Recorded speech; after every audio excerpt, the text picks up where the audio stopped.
दोस्तों नमस्कार। मेरा नाम अशोक विश्वकर्मा है और मैं एक न्यूट्रिशन एडवाइज़र हूँ।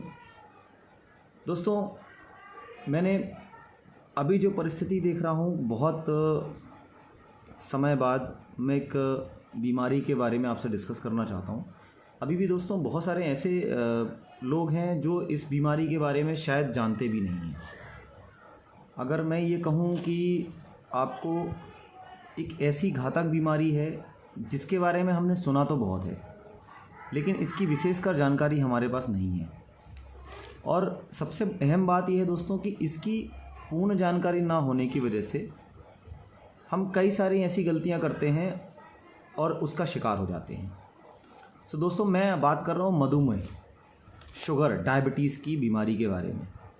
परंतु दोस्तों सही अवेयरनेस, सही अनुभव, सही जानकारी के अभाव की वजह से हम जाने अनजाने इस बीमारी के शिकार हो जाते हैं। सो पहली बात तो मैं दोस्तों आपको ये कहूँगा कि मैं इसके विस्तार में जानकारी दूंगा, लेकिन इससे पहले ये समझना ज़रूरी है कि डायबिटीज़ होती क्या है। सो मैं एक आम भाषा में आपको समझाता हूँ दोस्तों। डायबिटीज़ एक्चुअली हमारे शरीर के अंदर एक ग्लैंड होता है जिसका नाम है पैनक्रियास, और ये एक ऐसी ग्रंथि होती है जो हमारे शरीर के अंदर डाइट या भोजन जो भी हम करते हैं उसकी न्यूट्रिशन के कन्वर्ज़न, समझ सकते हैं कि आप जो भी खाएंगे ये एक स्टमक में जाकर जूस की तरह कन्वर्ट होगा, जूस में कन्वर्ट होगा।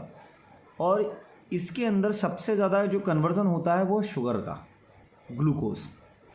हमारा पूरा शरीर ग्लूकोज प्रोड्यूस करता है, बनाता है, और यही जो ग्लूकोज बना है ये इंसुलिन के संपर्क में आके, हार्मोन के संपर्क, बीटा सेल के संपर्क में आकर इंसुलिन के साथ मिक्स होकर हमारे ग्लूकोज में मिक्स होता है। और यही ग्लूकोज जब तक इंसुलिन नहीं बनेगा और इंसुलिन उसके साथ सम्मिलित नहीं होता तब तक सेल उसको ग्रहण नहीं कर सकता। सो समझने वाली बात यह है दोस्तों कि कितना इम्पॉर्टेंट है हमारे इंसुलिन का शरीर में बनना।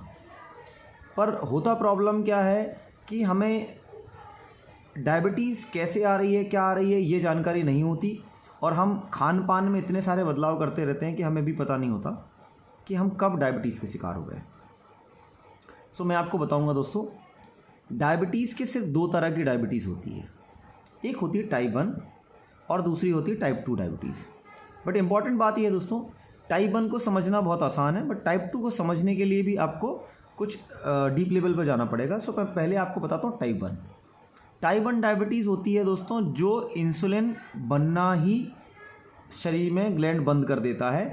ये ज़्यादातर बच्चों में या जन्म से ही ये बीमारी होती है, खास करके बच्चों में या नए जो बच्चे जन्म लेते हैं उनमें ये बीमारी देखने को मिलती है।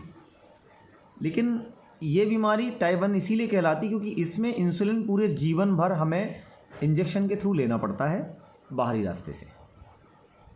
सो ये टाइप 1 हो गई। अब टाइप 2 डायबिटीज़ क्या है दोस्तों? टाइप 2 डायबिटीज़ वो है जो हमारे खान पान की वजह से, डाइट प्रॉपर ना लेने की वजह से, प्रॉपर मिनरलाइजेशन ना होने की वजह से हमारे शरीर में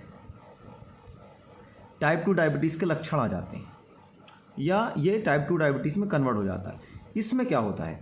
इसमें दोस्तों ये होता है कि हमारे शरीर में ग्लैंड या ग्रंथि, जिसको हम पैनक्रियास बोलते हैं, ये जो आपने भोजन किया है, जिस लेवल पे शुगर शरीर में है उस लेवल का इंसुलिन ना बनाना, कम मात्रा में, या बना तो रहा है लेकिन हमारा शरीर हार्मोन्स की कमी की वजह से, बीटा सेल की कमी की वजह से उसको ग्रहण नहीं कर पाता। ये कंडीशन टाइप 2 डायबिटीज़ में आती है। इसके अलावा भी दो तरह की अलग से डायबिटीज़ होती हैं, ये टाइप 2 में ही आती हैं। एक होती गेस्टेशनल डायबिटीज़ एंड एक होती है जो प्रेग्नेंट लेडीज़ को होती है। सो इनके टाइम पे भी विशेष ध्यान देना चाहिए। बहरहाल मैं टाइप 2 डायबिटीज़ की आपसे चर्चा कर रहा हूँ दोस्तों। सो टाइप 2 डायबिटीज़ को पहचानने के लक्षण क्या है? सो इम्पॉर्टेंट बात ये है दोस्तों कि जब टाइप 2 डायबिटीज़ हम कैसे पहचानें। सो दोस्तों टाइप 2 डायबिटीज़ पहचानने का बेहतरीन और विशेष काम है। अगर मैं कहूँ कि इसको समझने के लिए आपको क्या करना पड़ेगा कि हमें सबसे पहले इसमें क्या चेंजेस आते हैं और कैसे हम इसको पहचान सकते हैं। तो दोस्तों पहली बात, टाइप 2 डायबिटीज़ में आपको पेशाब बार बार लगेगी, खासकर रात को। दूसरा प्रॉब्लम जो होगा दोस्तों वो आपको होगा कि आपके शरीर में थकान फील होगा, नींद ज़्यादा आने लगेगी, पसीना आएगा, कई सारे ऐसे लक्षण देखने को मिलते हैं। और यही आपके टाइप 2 डायबिटीज़ का सिम्टम्स हैं। कई केसेस में ऐसा देखा गया है कि हाथ पैरों में अचानक दर्द या कई दिनों तक दर्द बना रहना। इसके अलावा टाइप 2 डायबिटीज़ में आपका जो BMI होता है, बॉडी मास इंडेक्स रेट है, अगर ये 25 के ऊपर हो जाए तो भी हमें जांच कराना चाहिए कि टाइप 2 डायबिटीज़ होने की संभावना होती है। सो दोस्तों, मैं बात कर रहा हूँ कि टाइप 2 डायबिटीज़ में आपको जो मैंने लक्षण बताए, इसके अलावा इसमें हम कैसे टाइप 2 डायबिटीज़ को फाइंड आउट कर सकते हैं कि ये है। सो इसके दो तरीके की जांच होती है दोस्तों। एक होती है शुगर की, जिसमें हम लगभग 8 से 10 घंटे खाली पेट रहने, पानी के अलावा और कुछ नहीं पीते, 8 से 10 घंटे पेट को खाली रखते हैं और हम उसके बाद उसको टेस्ट कराते हैं। तो देखिए, इसमें 3 तरह की कंडीशन बनती हैं: नॉर्मल, हाइपोग्लाइसीमिया एंड हाइपरग्लाइसीमिया। ये कैसी कंडीशन है? हाइपोग्लाइसीमिया दोस्तों होता है कि शुगर लेवल कम हो जाना। हमारे शरीर का पेनक्रियास ज़्यादा इंसुलिन बनाती है और उसको जल्दी कंज्यूम करता है बॉडी, तो ये शुगर लेवल जल्दी कंज्यूम कर लेगा तो आपको शुगर लेवल डाउन होने लगेगा।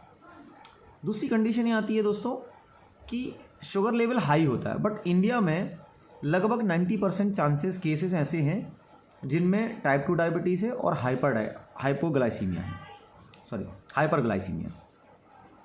हाइपरग्लाइसीमिया में दिक्कत क्या होती है दोस्तों? अगर ये आपके शरीर में बहुत लंबे समय तक ज़्यादा मात्रा में रहे तो इससे नुकसान क्या हो सकता है दोस्तों? इससे नुकसान एक होगा, आपके शरीर में शुगर की मात्रा ज़्यादा हो जाएगी, आपकी रेटिना ख़राब हो सकते हैं, आँखों में जो पिक्चर क्लियर होती है, वेसल्स जो होती हैं हमारे शरीर में, आर्टरीज और वेसल्स, इनके अंदर फ्लो, खून का संचार कम हो जाएगा और ब्रेन में ऑक्सीजन प्रॉपर लेवल पे नहीं पहुंचेगी, जिससे कई सारी एंजाइटी और कई सारी बीमारियां भी हो सकती हैं। इस शुगर का लेवल बड़ा हो जाएगा तो हार्ट अटैक का खतरा बढ़ जाता है। शुगर लेवल अगर बढ़ा होता है तो किडनी को फिल्टर करने में काफ़ी दिक्कतें होती है और ज़्यादा से ज़्यादा जोर लगाना पड़ेगा, इससे किडनी फेलियर के चांसेस भी होते हैं। लीवर प्रॉपर तरीके से काम नहीं करता है और जो सिम्टम्स देखे गए हैं कि ज़्यादातर डायबिटीज़ उन लोगों को होती है जिनका वज़न ज़्यादा हो। उनको 2 समस्याएं होंगी। आप देखिए, कुछ चीज़ें ऐसी जुड़ी हुई है एक दूसरे से।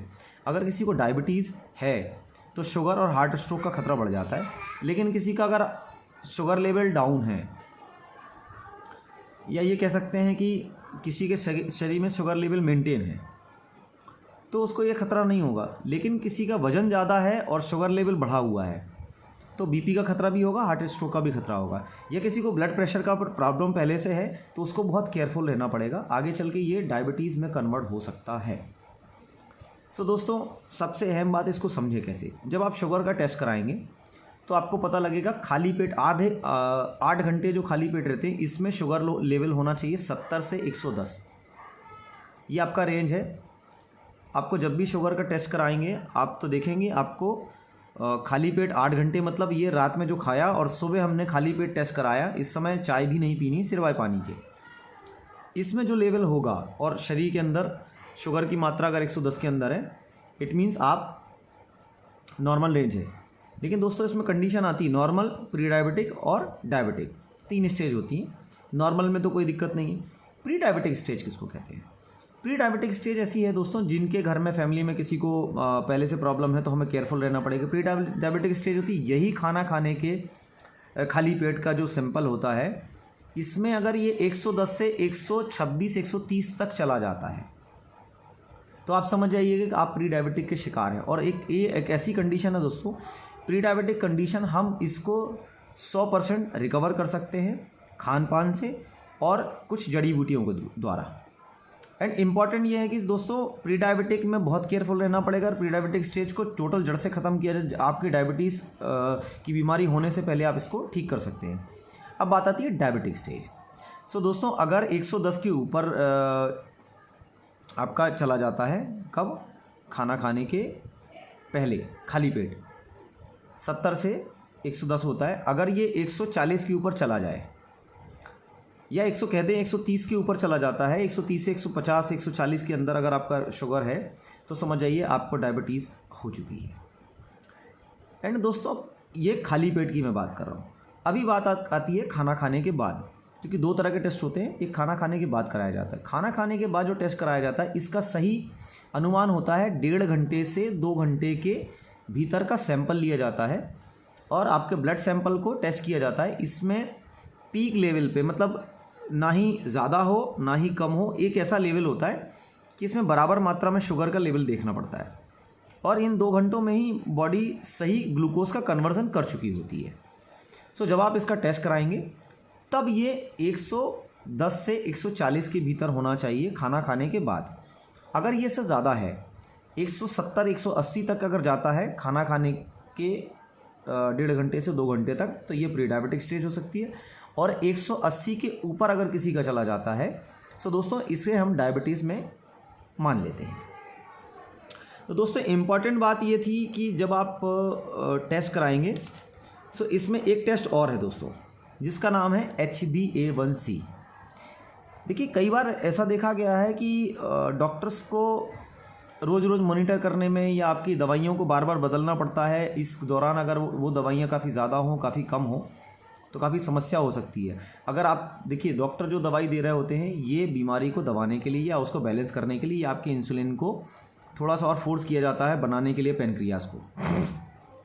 जब ऐसी कंडीशन आएगी दोस्तों तो इसमें काफ़ी हद तक चांसेस होंगे जो टैबलेट्स आपको दी जा रही हैं ये आपके दूसरे ऑर्गन्स को, क्योंकि ये केमिकल फॉर्म है, दूसरे ऑर्गन्स को डिस्टर्ब या डैमेज भी कर सकता है। सो लॉन्ग टाइम या लंबे समय तक ये दवाइयाँ नहीं लेनी चाहिए।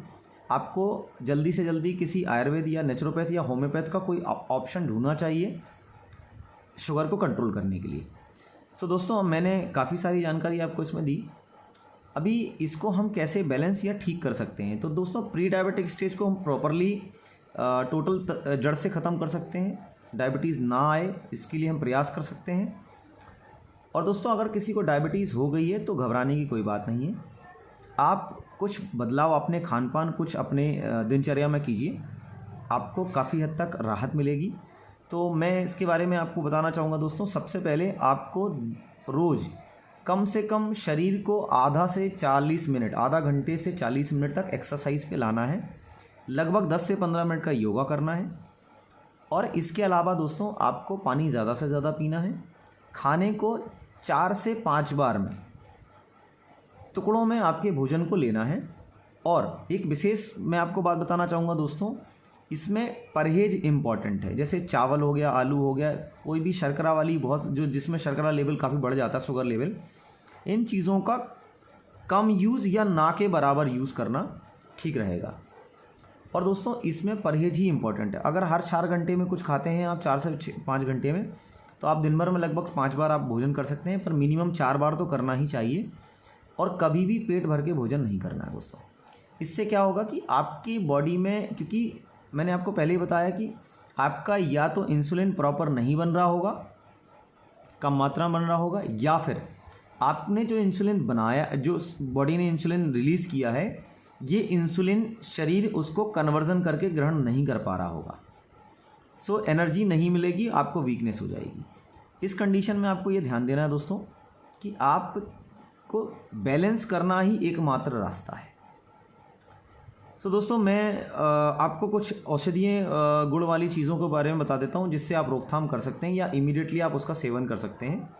तो दोस्तों उसमें एक जड़ी बूटी का नाम मैं आपको बता रहा हूँ जो मधुनाशनी के नाम से जाना जाता है, या हम इसको आयुर्वेद के नाम पे, या जो साइंटिफिक नेम है इसका नाम है सिल्वेस्ट्रा, जिम्नेमा सिल्वेस्ट्रा इसका नाम है। ये हब्स एक ऐसी जड़ी बूटी होती है जिसका आप अगर सेवन करते हैं तो ये शुगर लेवल को मेंटेन तो करता ही है, इवन नेचुरल तरीके से आपके शरीर में पेनक्रियाज को हेल्दी करता है और आपके शुगर को इंसुलिन में कन्वर्ट कर, जो शुगर को इंसुलिन के साथ बीटा हार्मोन को कन्वर्ट करके शरीर के हर एक सेल तक पहुंचाने का काम करता है।